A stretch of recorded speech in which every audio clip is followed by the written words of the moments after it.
to another episode of the Number One Thing podcast, where we ask executives, insiders, actors, athletes, and other professionals one thing about their experience that might offer another perspective to those outside of the industry.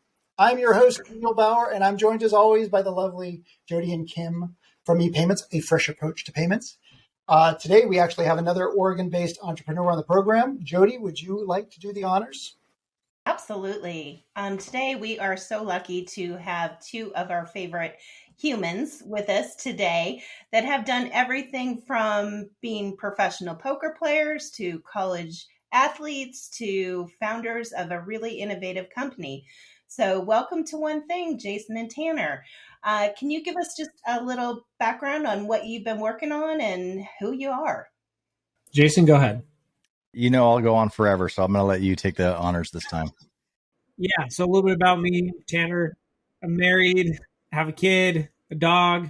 But Jason and I work for DropIn Gaming. It's an online video game logistics organization where we work with businesses, college, individual contributors to help put on eSport events for their community, along with offering gaming tournaments for the everyday gamers, such as, Kimberly, when she goes to work, we know she loves to come home and game, and we give her the opportunity to win cash and prizes through DropIn Gaming. And I'm Jason Atwood, the other co-founder and CEO. DropIn Gaming, spent 25 years in IT, working for big corporations, and realized that if we go off on our own, we have a little bit more control and we can better gauge our communities to bring them a better experience. Married, two young daughters, 12 and 13. Had a dog for 7 years, and we just brought a new one on about 6 weeks ago, which is potty training a dog is not the funnest thing. So if you hear a little barking in the background, that's going to be the little new pup. You forget about the potty training the dog, huh? Yeah, I thought I was done when we'd stop potty training our kids. Yeah, right. And there you go. So that's a lot of big stuff. I mean, jumping from corporate to being entrepreneurs in your own business, but it's right up there with potty training a dog. For sure. Yeah, it's one of those things that there's always something new that you're not expecting jumps out at you, and you have to address it and try to change bad habits. So it's very, very, very similar to this. There you go. There you go. Well, guys, we think it's so cool that you jumped from a corporate job, and a lot of people that we talk to were doing that kind of thing. And this isn't my number one thing, but what was it that finally gave you guys the impetus to do that and make the jump? Well, I mean, from my perspective, one of the things being in IT, there's a lot of things that we kind of forget about, and we're building great things, but then you forget about what the customer experience is. So even if the technology and everything that you're putting out there is great, if someone doesn't incorporate it into their daily life or something that they want to do, you lose that opportunity to enrich what they're trying to do. Tanner invited me to go play video games, and I'm about twice the age of Tanner. So obviously the new games that come out, I'm not as good. I'm used to the old Frogger Asteroids, and he was bringing these games, which are amazing. And we went out there, and being a past poker player, I was like, is there a way we can do this online to play in tournaments and stuff? He goes, oh yeah, go to this website, and pointed out this website. Fast forward, the experience of the website took me 20 minutes to register. I couldn't figure out how to get in the tournament. It was horrendous. And this was the leader in the industry. So Tanner and I went together. We whiteboarded the entire solution and the entire user experience of what this was, because we go, there's got to be a better way to do this. And because of that, that was how we started DropIn Gaming, is we knew we could change the experience, and with such a large market, to really drive the user impact. And Tanner probably has a lot more to add. Yeah, no, for me it was, I always find empowering to go do something on your own, or when someone tells you can't do something, you're motivated to go do the opposite. And I always thought it was cool to be able to provide a job for someone else. And we have a team of 10 employees, and to be able to pay them a salary and see how they grow in their career and bring them new challenges is really fulfilling and rewarding. And that was a big part of why we wanted to start this too, is you get to provide for other people besides your own family, and to see how it impacts them is the best. I love that. That kind of just builds on to my one thing I wanted to ask you guys. I know that Kim and I tease all the time that we have had to pivot so many times in business. And I'm just curious for your wisdom on that one thing you wish you would have known now that, or in the beginning that you know now, like all those pivots, all those changes. What's the one thing you would have wished you knew early on? listen to your gut. Your gut is never wrong, and whatever it's telling you, you always have to go with your first instinct. Obviously, with Jason being a great leader and having other senior leaders in our organization, you try to bounce ideas off. And at the end of the day, we made an early decision where we thought we were making the right one. And fast forward to now, we said, darn, we should have hired more people to get these tasks done. And we had to listen to someone else. But at the end of the day, now that we know that, we won't make those mistakes going forward. I would say there's two parts. One is, and Tanner hits it, listen to your gut is so important. It's like, if you believe something is right, you should stick with it. If it doesn't feel right, then you should definitely avoid it. As an entrepreneur, I think the lesson learned is raise money when you don't need it. I think that for any entrepreneur that's getting into the business, that is the number one thing. There's tons of money that's out there, but if you wait till the point where you need it, you might not select the best partner to help you in your journey as a startup. That would be my biggest thing for an entrepreneur. From a business owner, is something that Tanner and I did first is create something that everyone needs and then introduce it to them on why they need it. We do a lot of things where you try to be to the market first. You try to do things so fast, but you don't take the time to really listen. When we originally built our website and the ideas around, if you looked at the alpha and the beta and what we put out versus what we have now, you wouldn't even recognize it. We took the time to listen to gamers.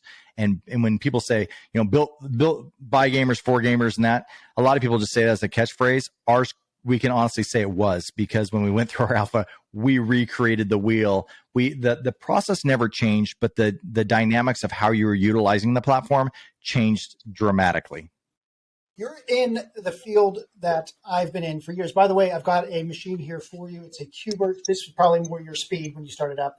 I mentioned asteroids. I literally saw your your LinkedIn post about that, and I brought it up to my team today because I used to be the guy lining up the quarters waiting to play Qbert. So that's super funny that you show that. But I've worked on both sides. IT, you wouldn't know it from this podcast, for God's sakes, but I've worked on IT side and on the gaming side. There's a massive, believe it or not, they're both technology, but there's a massive chasm between both. So when you came into gaming, when going from a very technical minded field like IT into something that is a little bit more, I'd say, pastime focused, like gaming, what's the one thing you would that you noticed between transitioning from one technology to another type of technology? I wouldn't tie it so much to the technology because this is really interesting. So there was a TV show that I watched, and it was someone that was it doesn't really matter what the TV show was, but when they got done with work, their mind was focused on work. They got home, they weren't spending time with their family. They were still thinking about work. Video games, when you get immersed in a video game, regardless of your age, your gender, it doesn't matter. When you get immersed in a video game, you're only thinking about the game. For me, it was something like, even when I got home, I would just kind of step away and play for 30 minutes. And then I was like not thinking about work. All I was thinking about is the next thing that I was going to do. So take away the technology. It was a mindset moving from being in technology to utilizing technology to benefit myself, and then which grew into something else, if that makes sense. I love that. Could be Office Space or Severance. That's a good nondescript way of explaining that show. Hey, Tanner, as for you, what's the one thing? Because I've been in your situation where I'm trying to reintroduce somebody into gaming. Like, I know how hard a downshift it is from somebody who plays Call of Duty to introducing to somebody new that you want to play with into Call of Duty. So when bringing somebody new into the gaming fold, what's the one piece of advice you would give to people trying to bring new people into this medium? Like someone who's brand new, who's never gamed before, like the novice gamer? Or somebody who's trying to get back into it. Yeah, I would say is, if you think about the models in the past, it's pay $60 for your game, go home and play, wait for the next year's edition to come out. With so many options now and all the free-to-play markets, it's go do your research on what you find. Is it first-person shooter? Is it something that's adventurous? Is it co-op? Find a free game, text your buddies, and go play. The barrier to entry is so low that you can get mobile games, you can get PC, you can get PlayStation, whatever it is, and you can find something for free to enjoy. And I'll kind of tell you what your competitive aspect is. So for Jason and myself playing collegiate sports and Jason playing professionally, we're competitive people by nature, so we like to play games where if you win, there is an award, and if you lose, there's consequences because there's a little more risk and factor into it. If you're someone who enjoys playing solitaire, there's competitive solitaire out there as well. So I'd say just do your research, see what you like, and go test out all the free games till you want to spend money on one you enjoy. It's a really funny thing, Neil, about that specifically. I used to, because I play with Tanner and other guys on our team that are really, really good. I'm really, really bad. But and they carry me a lot in the game. But the social aspect of it, of doing teamwork to do something, like they don't, if we're playing a first person shooter game and I get taken out, they could just run off and go and probably do really well. They'll always come back and bring me into the fold, right? They'll go revive me and bring me in. It's that makes a big difference. We've had meetings where instead of coming in on a conference like this, they go, why don't we jump into Fortnite and have our conference over playing the game? So we go into the game, have an hour, and we're probably getting more time with them. And we're laughing, we're playing, we're talking business, we're doing all that. It makes it so much more enjoyable than just always jumping on, a Zoom call and talking business. That is one thing. It's the new golf course, right? 100%. Totally. A new corporate strategy for us. Kim and I might have hope. We're going to create our gamer tags soon. It becomes a social. Even in my past life, before we did DropIn Gaming, there were some of my team members that were gamers, and I would we would literally talk business while playing the game because they could get more time at night with me, and I was going to be on anyway. So instead of getting 15 minutes in my office, I was getting an hour and a half to 2 hours with my employees online, and it really, really made a difference because they feel like they're part of something. Well, and you build trust, like you build chemistry, you build these non-verbal communication styles with these people, and just understanding how to work together with Jason, who's great at work, and if he sucks at gaming, I have to learn to communicate in different ways. And I think that helps round your overall ability to work with anyone on the team. And you'd be surprised who's actually really good at gaming on your team that you're like, oh, I think I'll play with this person more. And I would never talk to them at work because of the department they're in. Yeah, I think Tanner, I'll go, hey, are you playing tonight? And I know he's saying, he goes, no, I got a meeting and everything. That I look, he's online. I'm like, okay, because I'm so bad. I'm just kidding. Tanner's really good about including me. I feel like I need to be included, and he pulls me in, so it's awesome. Teamwork. Like a LinkedIn post about Qbert, I responded to somebody who's actually in the gaming industry looking for ways to get their teams motivated. Like the guy actually works in the games industry. He's like, hey, do you have any ideas? I had to point out, like, hey, we used to do Intel poker nights. Like Intel would have their teams do poker nights because it built mentorship and camaraderie, right? And some healthy competition with team members. But now we've been doing that with games, getting corporate people involved. There's a guy in the games industry who's like, hi, do you have any idea of getting people together in a way? It's like people in the games industry don't even see it as well as you guys do. You want to know something that was really interesting, and Tanner's the one that kind of broke this when you talked about lessons learned, things, that you wish you would have done different or whatever. Our core is tournament gaming for consumers. When we went into the area of collegiate, into professional sports, and true fan engagement, if you go back 5 years, fan engagement was you go in, you write your name on a ticket and hope you get drawn to get better seats. Everything was physical. It had to be on thing, or you drop your business card in something to be awarded something. Now they're leveraging, companies like ours or even other companies to run tournaments in the off season to engage fans, to bring them to the stadium. You're giving people opportunity that are in different parts of the country to win a package. And online, especially with COVID, became a lot safer way for people to engage with each other without having to worry about getting over to somebody's house. And I'll give you one more example is you think of Magic the Gathering, right? They used to have tournaments all the time in all the major, conference halls and everything where thousands of people were coming and they sit across from each other. Same with chess. And you're playing against somebody. With COVID that changed that dynamic, and people felt like they were left out in the cold because that was their game. Well, Wizards of the Coast created Magic the Gathering Online where they can play online. But what happens is you take any game, and I'm using that game as an example. They still want to play competitively. They still want to play in these big tournaments, but they had no vehicle to do that.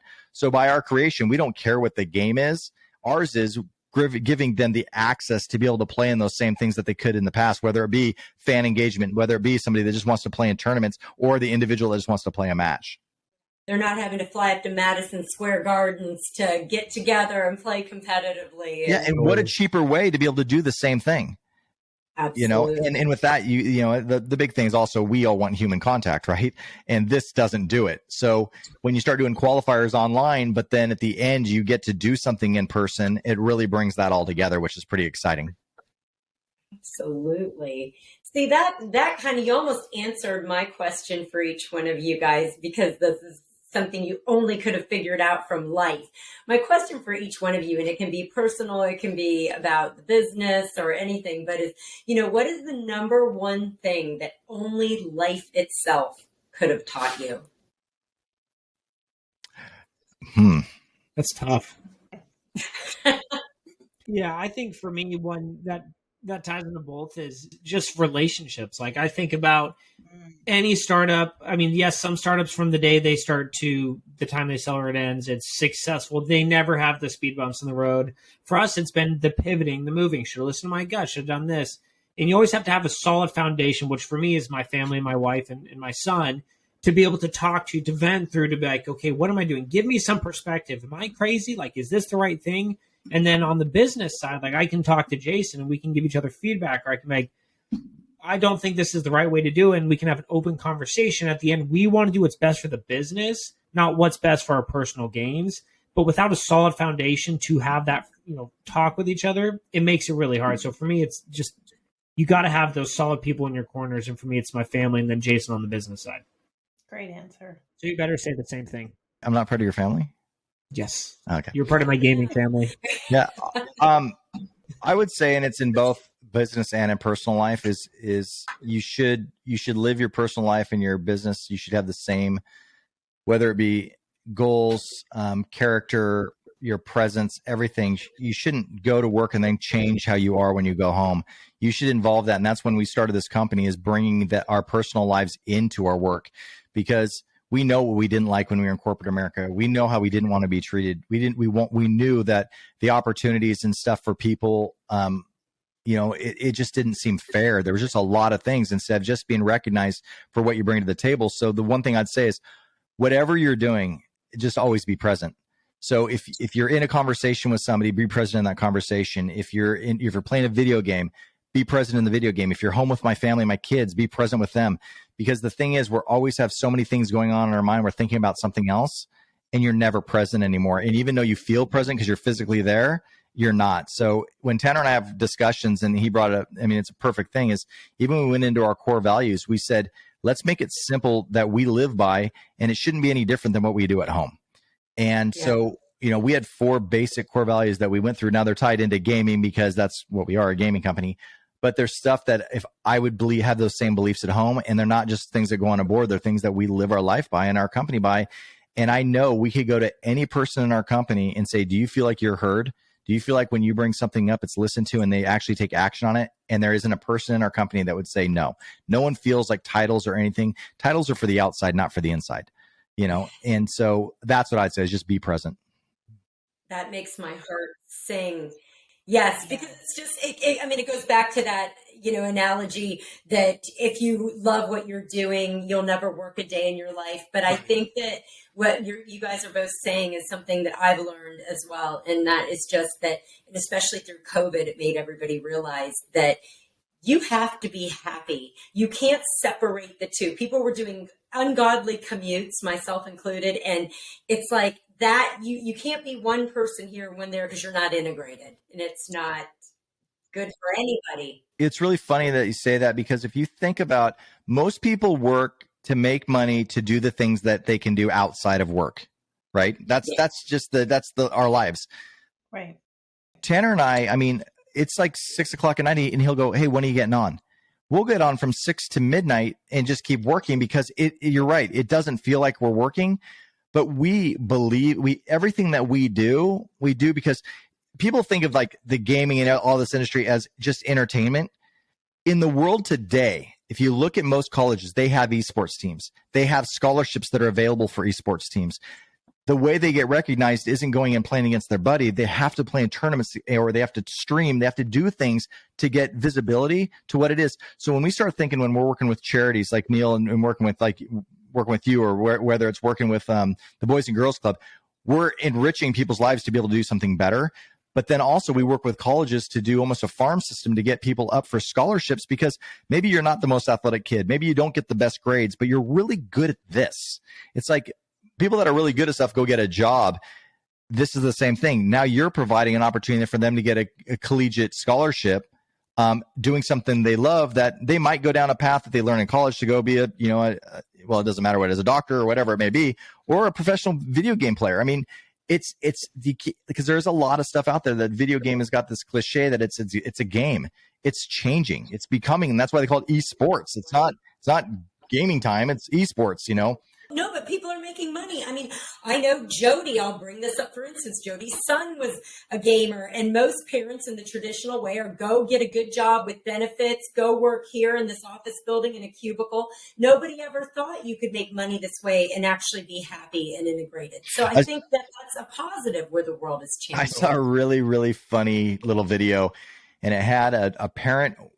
It was after Booga, who's one of the professional Fortnite players, won $3 million in the World Cup. And it was this little video, and it showed that. And then it had a parent walk into their kid's bedroom. The kid's sitting on the bed reading a book. And the dad walks by and slaps the book out of his hand and hands him a controller. He goes, "Come on, we need to make some money." And it was just really, and it's really funny because, even though it's comedy, it's like, the world is changing on how we go into it to, both for fun, for entertainment. And I mean, there's a lot of articles now about people with ADHD and how it helps them. I mean, there's a lot of positives about gaming. It also brings kids and their parents together, because 70%, which is a weird stat, but 70% of parents play at least one day a week with their child in a video game. And that's a huge number. And it's bringing people back together because it's something that they can share. It used to be sit around the table and play board games and Sorry and Monopoly, and now it's becoming video games. So even my daughter, who's ADHD, and she brought me into Roblox and Minecraft, and she knows I love design. So she's like, "Look at the restaurant I'm building. Want to come help me?" So I come in, and now we're engaged, where before I might have been struggling to have her sit down and read a book or do something of the very sort. So yeah, this is great. No, thank you so much, guys. This was so enlightful. Like, we learned so much about e-gaming, and then also about you guys. So thank you so much for being part of One Thing. Thank you for having us. Absolutely. No, we appreciate it. Lastly, where can people find you? All the social media is DropIn Gaming LLC. You go to dropingaming.com, dropingaming.gg for 13 plus, and business.dropin gaming if you're a corporate or large organization who wants to learn more about how do we connect gaming to our employees and create new internal and external opportunities. Yeah, just real quick, the .gg is because we're so used to talking about 13 plus. It's ages 13 plus. So there is different regulations in the state and the compliance that we put in place for that. So and then dropingaming.co is for corporations. Perfect. Thank you, guys.